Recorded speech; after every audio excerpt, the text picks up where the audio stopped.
The Apothecary Diaries might be the best anime of the season and possibly the year. There's been a lot of good anime this year, so I don't want to claim that outright, but it's really good. And if you haven't watched it, you should. The premise is that in 15th century fictional China, which is the 1400s, Mao Mao is a 17-year-old girl who has an adopted father who's an apothecary, which is pretty much a pharmacist for these times. And she's very smart and very nosy. And she's always doing experiments on herself with poisons and medicines. And she gets kidnapped and sold off to the royal palace to be a servant. And the way that it works there is the royal palace has thousands of people who live there. It's huge. The servants get paid to work, and then after their time is up, they can leave if they want. So her stint there is going to be about 2 years. So her plan is just to lay low and kind of just get through it doing laundry and just keep her head down.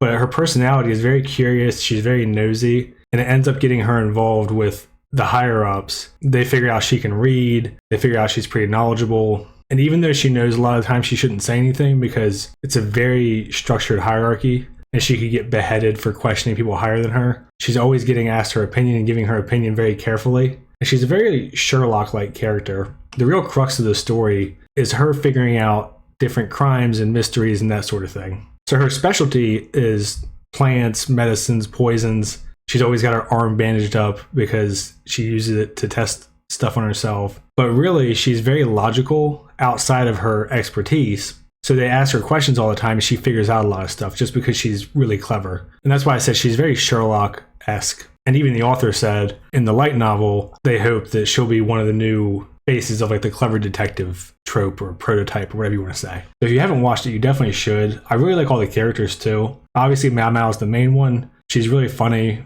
really curious, really intelligent, but also kind of can't stay out of trouble she doesn't want to be involved in. The other main character, who's the secondary character, is Jinshi. And you don't really know much about him other than he's very high status and has a lot of influence. And their dynamic is pretty funny because he's always kind of poking and prodding at her. Because part of what he does is he's super good looking. She describes him as like a fairy nymph.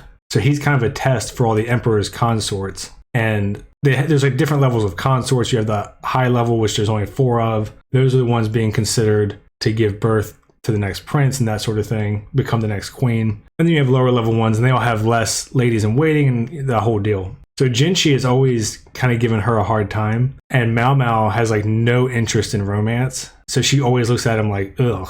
He kind of takes offense to it, but he also seems to kind of enjoy it. So their back and forth is really funny. And the main consort that she ends up working for is Gyokyo, which I'm sure I just butchered that name. She's pretty clever too, but she just doesn't act that way. And she's kind of trolly, so she's really funny. And then you have Gaoshun, who's Jinshi's kind of assistant, kind of mentor. And he's like the stern, like, you need to do your job, stick to your character, be presentable. Like, he's very by the book. And Jinshi is always kind of trying to be a little bit more informal and kind of push the edges a little bit. So like, all the character relationships are pretty funny. And it's not too serious of a show. Like, obviously people die and stuff, and she's trying to figure out what killed them and who and that sort of thing. But there's also kind of a weird rom-com dynamic between Jinshi and Mao Mao, where she's kind of like not into him at all, because she doesn't even consider romance a thing. And he is supposed to be a eunuch.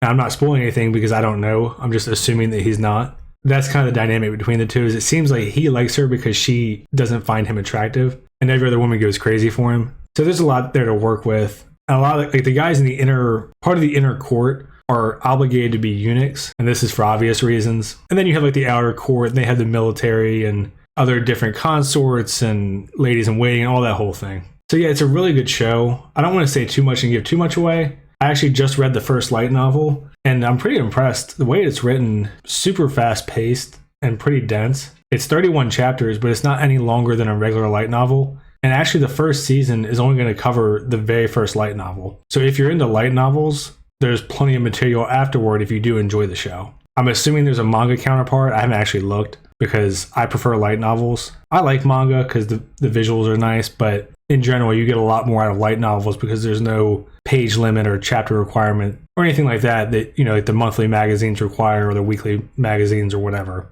I would definitely check it out if you like it. There's 9 books on Kindle right now for English. There's 14 out in Japan. I don't know if there's fan translations because I haven't gotten that far. I'm about 80% through the second book. I read the first one in like 2 days. So yeah, it's really good. I do think it might be the best anime of the season. And even if it's not the best, I think it's one of those shows that just has very broad appeal Kind of like Spy Family. Like, it's just a show that I think anyone can enjoy. If you're unsure or undecided, that's one I would definitely recommend. So yeah, I just want to give a shout out to the show. If you're here and you haven't seen it, but you do, let me know if it was a good recommendation or if you think I'm an asshole. And, like and subscribe and all that shit. See ya. Thanks.